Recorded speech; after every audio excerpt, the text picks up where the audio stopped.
The LAMZU Maya is their newest mouse and LAMZU's take on a more traditional symmetrical shape. Shape-wise, the mouse is not a direct copy of anything on the market right now, and I can see it taking inspiration from the Viper Mini, jerrorr's HTX and the HTS Plus shapes. In hand, the mouse feels a lot like a higher profile HTX, a less front flare heavy Viper Mini, or a slightly lower profile HTS Plus without that front flare. It has that mid hump, a slightly wider back, and a very flat side profile which offers plenty of room for my ring finger and pinky to rest. This is one of those shapes that hasn't caused me any discomfort, nor I felt a need to adjust to the shape or to the weight in any way. It is surely a very safe smallish shape, and I much prefer this over the Atlantis Mini for relaxed claw grip or even aggressive claw. You could also palm grip this shape with a smaller hand pretty comfortably, and also fingertip grip in this shape is pretty easy to do. So all in all, I think it's one of the safest shapes out there in my opinion. On the Maya, LAMZU chose to use the Huano transparent blue shell pink dots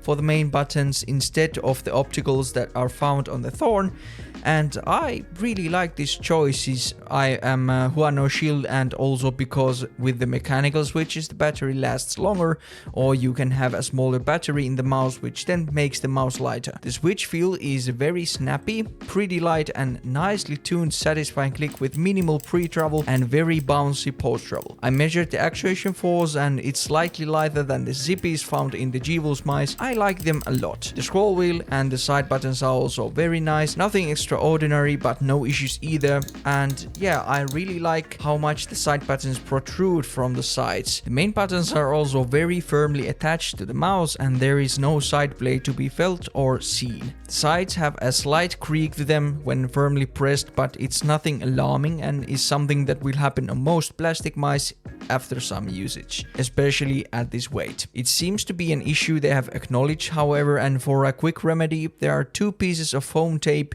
where the size of the PCB meets the shell. So maybe they will fix it in the future batches with adjusting some tolerances, since I'd imagine this extra step of fitting tape to the mouse is extra manual labor, which is more costly than getting the shell right straight from the machines. But for a 45-gram mouse, the build quality is just fantastic. One thing that was a bit of a bummer on this is the coating. I'm not sure if it's just the case on the red model, but the surface of the mouse feels more plasticky than the coating on the Thorn, for example. During these winter days, the mouse felt a bit slippery for me, but luckily the included grips work very nicely. I just removed them for this video, but I will put them back to this right after I finish filming. Another interesting thing is the skates. On the red model, they have really committed to the red colorway, and the skates that are pre-installed and also the extra pair in the box are fully red like X-Ray Pad Obsidians. I can't surely tell if they are in fact the same skates as the Obsidians, but they have some things in common. For example, they had a very long break-in period, but after that they seem to perform very nicely on both cloth and glass pads.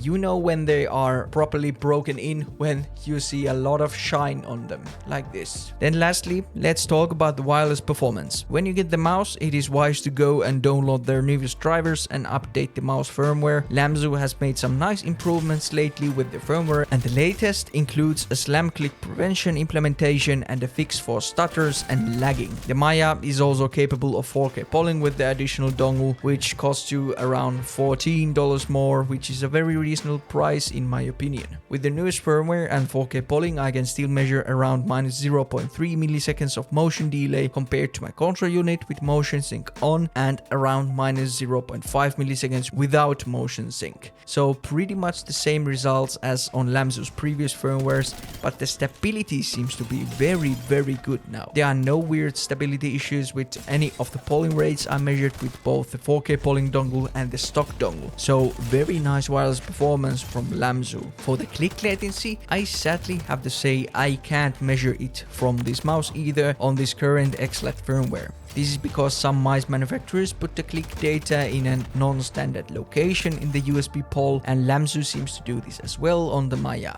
A at least. I don't notice any delayed clicks on this however, and currently the mouse is not double clicking on 0 milliseconds debounce setting, even though it has mechanical switches, so I wouldn't stress the click latency too much. I will do a separate video on all the click latencies of the mice I currently have when the XLAT firmware is updated to include a proper USB hit parser. But overall, the Maya is a fantastic ambidextrous mouse and will probably suit the needs of most of the gamers. It isn't geared towards any particular grip style and is a rather safe choice in my opinion. I can also say that it is so far my favorite mouse from LAMZU. The mouse is available in 3 different colorways: black, gray and this fully red one. And I've had a bunch of comments saying that this full red one looks a bit cheap in comparison to the other colorways. And yeah, I have to agree. It surely looks like a McDonald's toy in a way, but in use, it doesn't really matter. It performs very well and I'm happy with it. It is definitely one of the best releases of this year for me, for sure. But that is it for this video. Thanks for watching and see you on the next one.